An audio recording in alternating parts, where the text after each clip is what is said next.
An arrow flies. It does not seek a target in the conventional sense, but rather delivers a message, striking the white sand of the beach with a thud that echoes across the centuries. We see only a blurred silhouette against the jungle's edge, a human form that is at once familiar and profoundly distant. This simple dramatic act is not an invitation to conflict, but a clear and unambiguous statement. A boundary drawn not on a map, but in the very air between two worlds. On our modern charts, this place is named North Sentinel Island, a tiny speck in the vastness of the Bay of Bengal. It is a place circled in red, marked with warnings, one of the last true enigmas of our interconnected planet. From the vantage point of the sky, North Sentinel Island appears as a perfect jewel set within the endless blue of the ocean. It is a small, roughly circular landmass covering just under 60 square kilometers, yet it contains a world unto itself. The island is fringed by a ring of brilliant white sand beaches, kissed by the gentle rhythmic wash of turquoise waves. These calm, shallow waters, protected by a perimeter of coral reefs, teem with life.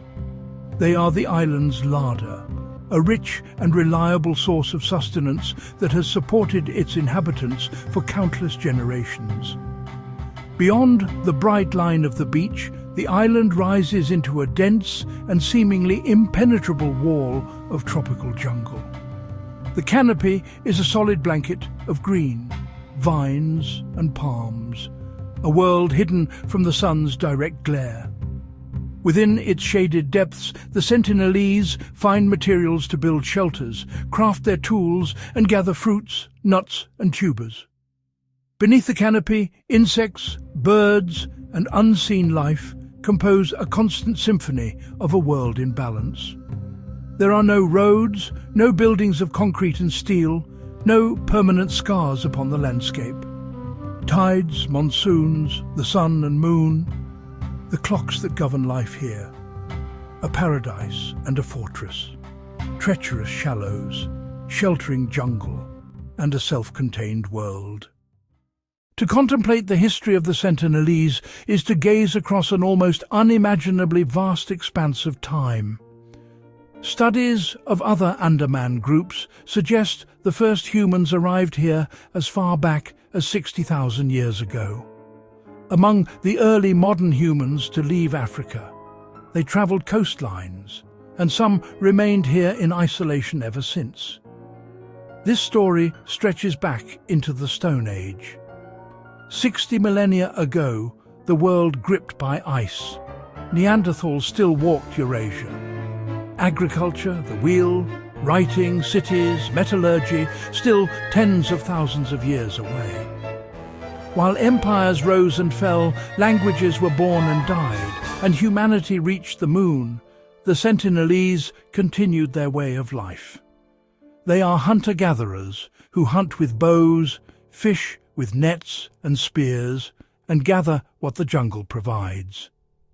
Technology based on wood, stone, bone and fibre, fundamentals unchanged from distant ancestors. They are not a lost tribe or a primitive relic. They are a contemporary people on a different path. A living branch of humanity we have a moral obligation to protect.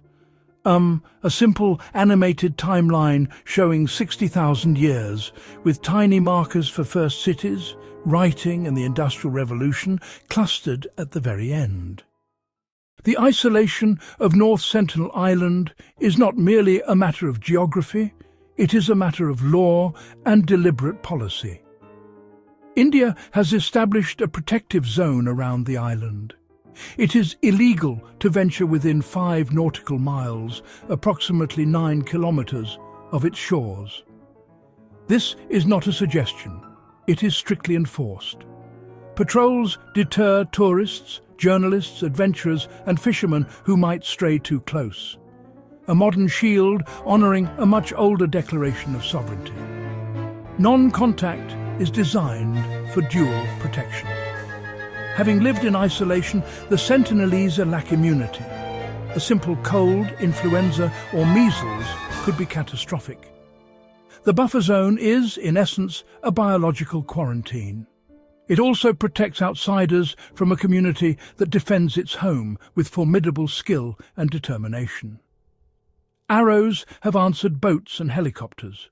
The law prevents tragic, avoidable confrontations. While the island's isolation has been profound, it has not been absolute.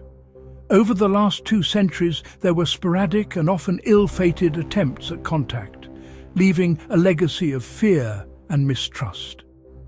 In the late 1800s, Maurice Vidal Portman landed on the island. An elderly couple and children were taken to Port Blair. The adults quickly fell ill and died. The children were returned with gifts, perhaps carrying pathogens. Disaster likely cemented the view of outsiders as danger. Through the 20th century, gift-dropping missions tried to build rapport. A brief thaw, peaceful moments, but never permission to land.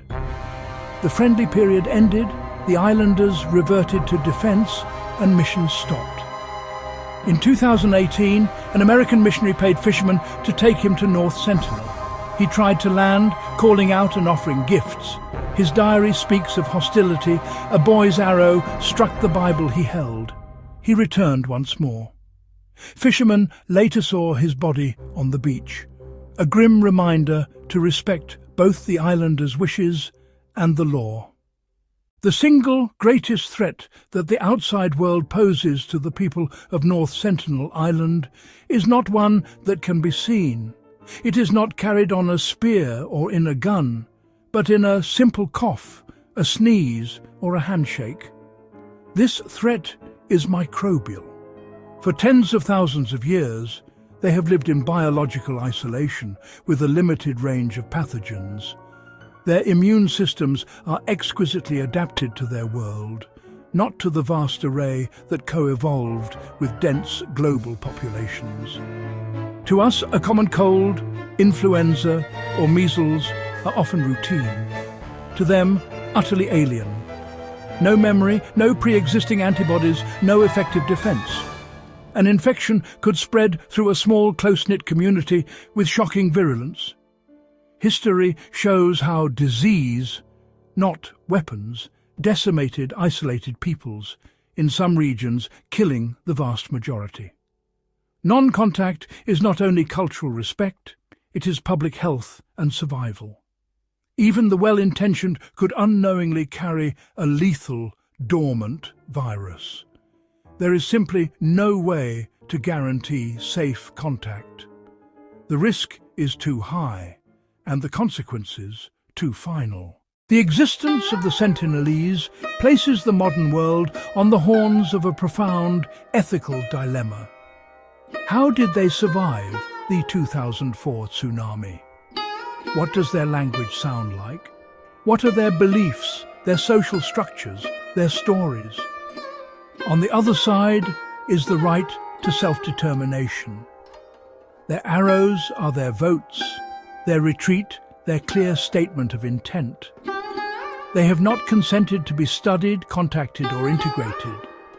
To force contact, even for knowledge, would be a violation, treating them as objects rather than a sovereign people.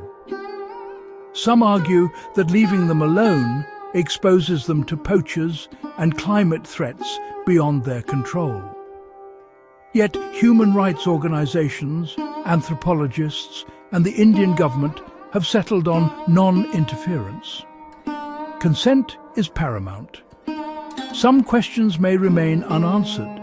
That may feel like a loss to science, but it is a victory for human dignity. Respecting isolation does not mean forgetting. It means distant, non-invasive guardianship. Strengthen and enforce the exclusion zone, monitor remotely, and refuse intrusive contact.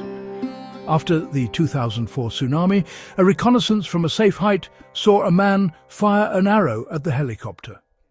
The best news, they survived and still wanted to be left alone. This posture lets us be responsible neighbours without becoming unwelcome guests, protecting them from disease and the corrosive pull of assimilation. In the end, as the sun sets over the Bay of Bengal, North Sentinel Island fades into the tropical haze, becoming a silhouette, a mystery once more. In a world where every corner is mapped, every secret shared, every experience broadcast, can we still make room for the unknown? Can we accept that some doors are not meant for us to open and that some human stories are not ours to tell? Our fascination speaks to a longing for the authentic, the ancient, the untouched. But fascination can turn dangerous. The only way to honour what the Sentinelese represent is to resist the impulse to possess, to document, to discover. Transform awe into a commitment to keep our distance, allowing them the peace they have always demanded. Look at the satellite images, read the historical accounts, listen to the waves, and be content with that. We must accept that their survival depends on our restraint. The arrow in the sand was not just a warning, it was an appeal to honour a boundary of worlds. So we watch from afar. We protect their waters. We advocate for their right to be left alone. The story of the Sentinelese is not ours to finish. It is theirs to live, and our role is to be quiet, respectful guardians of their solitude.